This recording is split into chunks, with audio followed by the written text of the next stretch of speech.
Alright students, welcome back to our channel. और आज हम बात करने वाले हैं हमारे इकोनॉमिक्स का एक चैप्टर है that's related to the theory of demand. उससे जुड़े हुए जितने भी डायग्राम्स है, कंसेप्ट्स है, आज उनके बारे में बात करने वाले हैं। कैसे समझाते हैं डायग्राम्स को, और जब एग्ज़ाम्स में आते हैं तो कैसे प्रेजेंट किया जाए जिससे आपके मार्क्स जो है वो अच्छे आ सकें। तो सबसे पहले थोड़ा डिमांड के बारे में जान लेते हैं कि डिमांड होता क्या है। सो बेसिकली डिमांड क्या है, यहाँ ये दो एलिमेंट से मिलकर बना है, that is a desire and need. Desire का मतलब होता है किसी भी चीज़ को खरीदने की आपकी इच्छा, और एक होता है आपका परचेजिंग पावर। परचेजिंग पावर का मतलब होता है कि आपकी खरीदने की, अगर हम लोकल लैंग्वेज में बोले तो हैसियत। अगर सिर्फ डिज़ायर है और परचेजिंग पावर नहीं है तो वो डिमांड नहीं कहलाती है, और अगर परचेजिंग पावर है और डिज़ायर नहीं है तो भी आपकी डिमांड नहीं कहलाई जाएगी। फॉर एग्जांपल, अगर आपको को बहुत कोई एक्सपेंसिव गाड़ी पसंद है, अच्छी लगती है, आप उसे खरीदना चाहते हैं, डिज़ायर है, लेकिन आपके पास उतने पैसे नहीं हैं, तो वो डिमांड में कंसिडर नहीं किया जाता है। ऑन दी अदर हैंड, आपके पास पैसे हैं लेकिन आप किसी पर्टिकुलर गुड्स को नहीं खरीदना चाहते, तो वो भी आपकी डिमांड नहीं कहलाती है। तो इसमें आपका दोनों एलिमेंट चाहिए, that is desire and need and purchasing power. Theory demand हमको ये बताती है कि there is a inverse relationship. Law of demand बताता है there is a inverse relationship between price and quantity demanded. अब इनवर्स रिलेशनशिप का मतलब क्या होता है?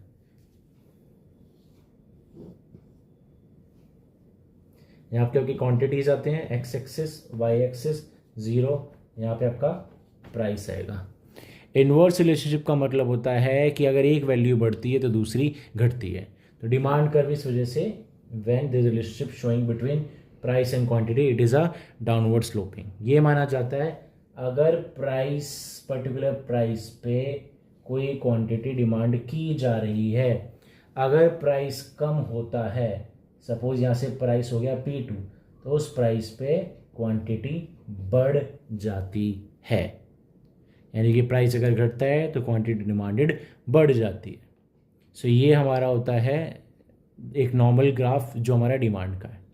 अब इसमें हमें दो चीज़ें समझनी होती हैं, इसी डायग्राम में जानते हैं, contraction and extension of demand, और दूसरा शिफ्ट इन डिमांड। देखिए दो चीज़ होती है, एक होता है क्वांटिटी डिमांडेड और एक होता है डिमांड। क्वांटिटी डिमांडेड का मतलब होता है पर्टिकुलर प्राइस पे मांगी गई क्वांटिटी इज क्वांटिटी डिमांडेड, और इसमें एक्सटेंशन एंड कॉन्ट्रैक्शन होता है। दूसरा एलिमेंट हमारे पास आता है शिफ्ट का, जिसमें राइटवर्ड शिफ्ट या लेफ्टवर्ड शिफ्ट होगा डिमांड का, उसको बोलते हैं चेंज इन डिमांड। या तो डिमांड बढ़ती है, या डिक्रीज होती है, या इंक्रीज होती है। अब ये करने वाले जो फैक्टर्स होते हैं इनको बोलते हैं हम determinants of demand. Determinants of demand का मतलब होता है वो सारे फैक्टर जिसकी वजह से डिमांड बढ़ सकती है या घट सकती है। अगर तो फैक्टर सिर्फ प्राइस है, अब डिमांड बढ़ने घटने के बहुत से कारण हो सकते हैं। एक तो प्राइस ऑफ ओन, प्राइस अपने खुद की कॉमोडिटी का, कंज्यूमर की इनकम, कंज्यूमर की एक्सपेक्टेशन, उसका बिहेवियर, गवर्नमेंट की पॉलिसीज, टैक्सेशन, सब्सिडी, ऐसी बहुत सी चीज़ें हैं, पॉपुलेशन साइज, ऐसी बहुत सी चीज़ की वजह से डिमांड बढ़ती या घटती है। तो उसको हम डिफाइन कर देते हैं दो चीज़ों में, जिसमें एक बन जाता है इंडिविजुअल डिमांड, एक बन जाता है market demand. Okay, individual demand में सिर्फ एक कंज्यूमर की बात करेंगे, यानी वो सारे फैक्टर्स जो सिर्फ और सिर्फ कंज्यूमर के ऊपर बेस्ड हैं। और मार्केट डिमांड में उन फैक्टर्स की भी बात कर रहे हैं जो पूरी की पूरी मार्केट की डिमांड को बढ़ा या घटा सकते हैं। जब हमारा फोकस सिर्फ और सिर्फ प्राइस पे होता है, दैट मीन्स अगर चेंज जो है सिर्फ प्राइस में हो रहा है, तो उसकी वजह से आएगा एक्सटेंशन या कॉन्ट्रैक्शन। जैसे इस डिग्राम में देखते हैं कर्व में, प्राइस घटने की वजह से क्वांटिटी डिमांडेड बढ़ गई, ये क्वांटिटी डिमांडेड बढ़ गई, इसको बोलते हैं एक्सटेंशन ऑफ डिमांड। सिमिलरली अगर प्राइस बढ़ने की वजह से क्वांटिटी डिमांडेड घट गई, दैट मीन्स आपका जो डिमांड था वो कम हो गया पहले से, ये होता है कॉन्ट्रैक्शन ऑफ डिमांड। तो यहां पे फैक्टर सिर्फ क्या, सिर्फ और सिर्फ प्राइस, दूसरा इसमें कोई भी फैक्टर कंसीडर नहीं किया जा रहा है।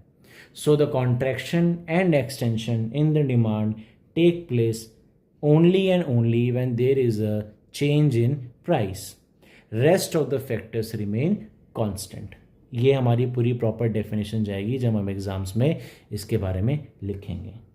अब हम ज़रा बढ़ते हैं हमारे चेंज इन डिमांड वाले डायग्राम पे।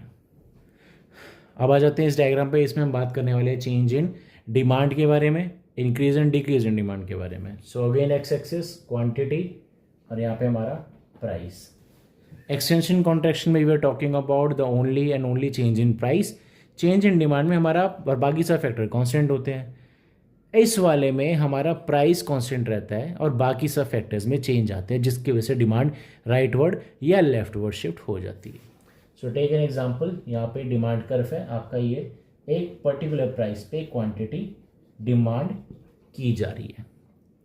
Now suppose the rest of the factor जहाँ पे प्राइस कांस्टेंट रहेगा, सपोज आपकी इनकम बढ़ गई, कंज्यूमर की इनकम बढ़ने की वजह से उसकी डिमांड कर्व राइटवर्ड शिफ्ट हो जाएगा। प्राइस में कोई चेंज नहीं आया, उसी प्राइस पे अब क्वांटिटी ज़्यादा मांगी जाएगी। ओके, सब्स्टिट्यूट गुड्स में चेंज हो गया या कंज्यूमर का जो एक्सपेक्टेशंस है वो चेंज हो गई, उसका टेस्ट एंड प्रेफरेंसेस उस पर्टिकुलर गुड्स की तरफ पॉजिटिव हो गया। ऐसे फैक्टर्स की वजह से डिमांड कर्व जो है वो राइटवर्ड शिफ्ट हो जाता है। एंड अगेन जब लेफ्टवर्ड शिफ्ट की बात करेंगे, सब कंज्यूमर की इनकम घट गई तो यहाँ पे डिमांड कर्व लेफ्टवर्ड शिफ्ट हो जाएगा। अगेन प्राइस में कोई चेंज नहीं आया था, नाउ द डिमांड आपकी घट चुकी है। ये चेंज इन डिमांड है, शिफ्ट इन डिमांड है। राइटवर्ड शिफ्ट हमेशा जब भी बात होगी increase, it will be denoted by rightward shift. जब भी बात होगी डिक्रीज की, it will be denoted by leftward shift. Okay, now let's move to the demand curve related to the relationship other than price, say income. अब इस diagram में जब हम बात करेंगे relationship showing between income and quantity demand, तो demand curve किस तरीके से बिहेव करता है। सो हमारा एक्स एक्सिस पे आएगा क्वांटिटी डिमांडेड। अब यहाँ पे वाई एक्सिस पे हमारा प्राइस नहीं आएगा, यहाँ पे हम लेंगे इनकम। जब हम यहाँ पे इनकम कंसिडर करते हैं, अगर हम बात कर रहे हैं इनकम और क्वांटिटी डिमांड में क्या रिलेशनशिप है, तो पॉजिटिव रिलेशनशिप होता है। दैट मीन्स अगर आपकी इनकम बढ़ती है तो आपकी क्वांटिटी डिमांडेड भी बढ़ती है, इनकम घटती है तो क्वांटिटी डिमांडेड भी घट जाएगी। सो ऐसे में जो रिलेशनशिप बनेगा वो बनेगा positive relationship, that means upward sloping. Income, अगर पर्टिकुलर इनकम पे आप इतनी क्वांटिटी डिमांड कर रहे हो, इनकम बढ़ जाती है तो आपकी क्वांटिटी डिमांडेड भी बढ़ जाएगी। आप इस तरीके से शो करते हैं इनकम और क्वांटिटी वाले को। अब बढ़ते हैं अगले ग्राफ की तरफ। इस डायग्राम में हम बात करने वाले हैं about the diagram related to the substitute and complementary goods. पहले दोनों के बारे में जानते हैं कि होता क्या है। देखिए, सब्स्टिट्यूट गुड्स का मतलब होता है जब दो गुड्स आपस में एक दूसरे को सब्स्टिट्यूट कर सकते हैं। फॉर एग्जाम्पल से Pepsi and Coca Cola, if the prices of both this commodities is same, तो यहाँ पे कंपटीशन होगा। इन केस अगर कोका कोला अपना प्राइस बढ़ा देता है and the consumers has know kind of shift towards the any of this product, मतलब किसी एक की तरफ कोई टेस्ट प्रेफरेंस से झुकाव नहीं है, द कंज्यूमर इज ओके चाहे उसको पेप्सी मिले कोका कोला मिले। तो ऐसे में अगर कोका कोला का प्राइस बढ़ता है तो लोग पेप्सी की डिमांड बढ़ा देते हैं।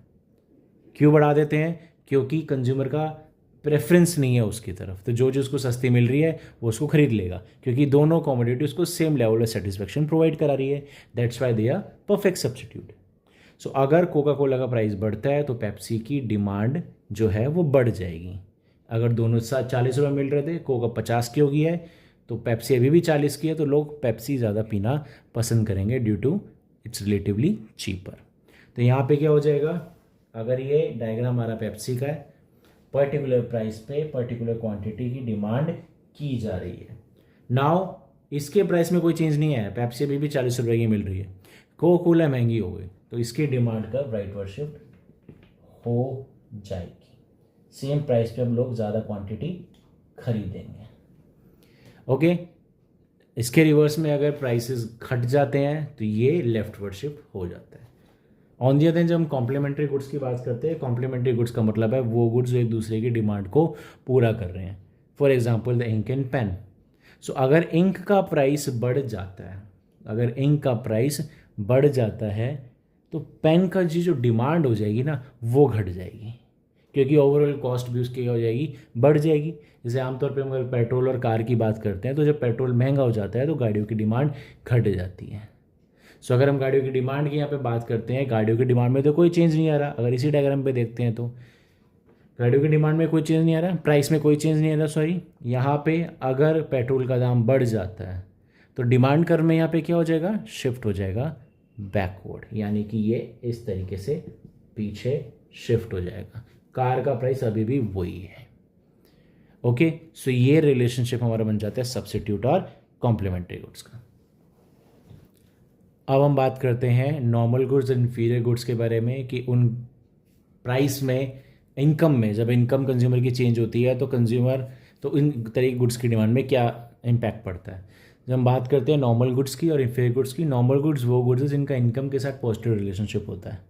दैट मीन्स अगर आपका नॉर्मल गुड्स है, X axis, Y axis, origin zero, quantity and here price, particular demand curve इसका बना हुआ है। नाउ इन केस अगर नॉर्मल गुड्स है, ये एक नॉर्मल गुड है that has a positive relationship with the income and negative your inverse with the price. Income बढ़ेगी कंज्यूमर की तो डिमांड का राइटवर्ड शिफ्ट, अब कंज्यूमर ज़्यादा डिमांड करता है। ओके, और जब कंज्यूमर की इनकम घट जाती है तो ये चला जाएगा लेफ्टवर्ड। अब इसी केस में हम बात जब इन्फीरियर गुड्स की करते हैं तो इन्फीरियर गुड्स में क्या होता है, इन्फीरियर गुड्स वो गुड्स होते हैं जिनका इनकम के साथ क्या है, नेगेटिव रिलेशनशिप है। जब कंज्यूमर की इनकम बढ़ती है तो वो सस्ती चीज़ें, इन्फीरियर कुछ गुड्स ऐसे उसको सस्ते लगने लगेंगे, उसको इनबिल्ट ऐसी लगेगी क्वालिटी अब मेरे लायक है नहीं, तो ऐसे गुड्स की डिमांड क्या हो जाती है, घट जाती है। सो सेम केस अगर आपकी इनकम बढ़ गई, इन्फीरियर वाले केस में डिमांड का क्या हो जाएगा, backward shift. On the other hand अगर आपकी इनकम घट जाती है तो आप इन्फीरियर गुड्स ज़्यादा मांगेंगे। तो ये दोनों क्या होते हैं, आपस में रिवर्स होते हैं।